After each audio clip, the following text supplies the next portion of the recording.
welcome back. Welcome once again. Back to Cultivate. It's awesome to be here. We are still on band theory, which is a fun one. I say let's jump right into our scripture, Okay. which is Matthew 16, verse 18. It says this, this is Jesus talking, and I also say to you that you are Peter, which means rock. And on this rock I will build my church, and the gates of Hades shall not prevail against it. And how does that apply to what we're talking about? Well, today we're talking about our first function of band theory, which is rhythm.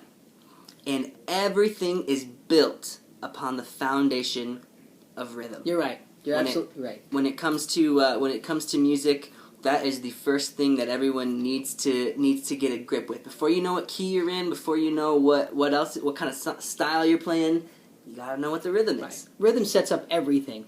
I like to call it the pocket. And when you have a good pocket, which means basically the drums and the bass are together and they're providing this foundation, everything else flows out of that. If you don't have that quite right, or if things aren't correct, it really sets the whole song up on a shaky foundation. If the bass and the drums aren't together, whether or not we're doing a 4 on the floor beat with the kick drum, or if it's a more jazz beat or a rock beat, it sets the tone for the entire song. Rhythm is vital. It's the foundation. It's bedrock. I always say that there are 3 people on the platform on any given Sunday that if one of these 3 people make a mistake, generally everybody in the congregation will know they made a mistake. Well, they might not know who made the mistake or what mistake was made, but they'll know something was wrong. Number 1 would be the worship leader. If the worship leader makes a mistake, sings a wrong note or sings the wrong words, which I'm famous for doing, everybody knows it. Number 2 is the bass. If the bass note is not right or the rhythm's not, they might not know what's wrong, but they know something's wrong. And then lastly, the drums. If the drums make a mistake, everybody also knows that. So drums and bass on that rhythm section is vital. You got to have people that know what they're doing and are confident. You can have a keyboard player or a guitar player that might not be quite excellent in what they're doing, and they're growing, and the band can still get by. People can cover them. But bass and drums, foundational, you got to have that strength. And so many times, too, a lot of what that requires of a bass or a drum player is to simply play simply. Simple. You're staying with the beat, staying with the foundation. One of the greatest drummers, I think, of all time was Buddy Rich. Phenomenal drummer. If you've never seen him play before, go to YouTube and watch him. He was phenomenal. One thing he was best at, he would lay down the rhythm and he would just stay there. He wouldn't get off that rhythm. It would just be there. It never moved. It never got faster. Never got slower. It was right there. Now, when he was called to do a solo, of course he was phenomenal. But 99% of the times, what is he doing? He's just laying the rhythm down, just laying it down, staying right there, and it's foundational. And it sets up, in our context with worship, it sets up the entire comfortableness for the congregation to enter in. There's this comfortableness that they can just enter in, and they're not kind of freaking out because things just don't seem stable. So very important rhythm is. And we talked about a few months ago. One of the reasons why we use music is because it unifies us as a congregation. It gets us all together on the same beat, and the drums and the bass, they provide that unity.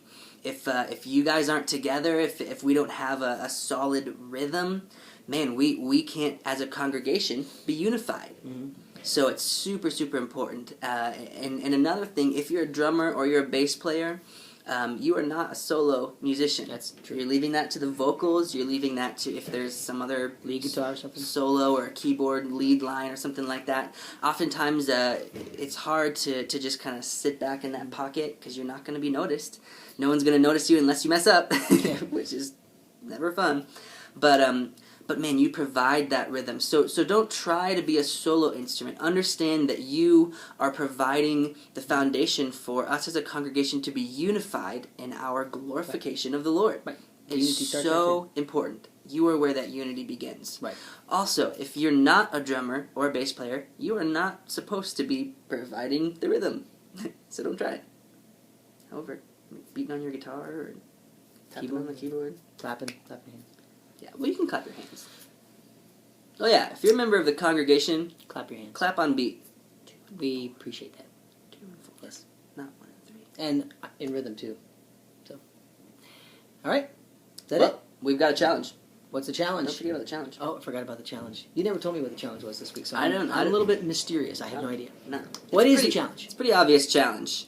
My challenge for everyone is to study the drums and the bass. Just take some time.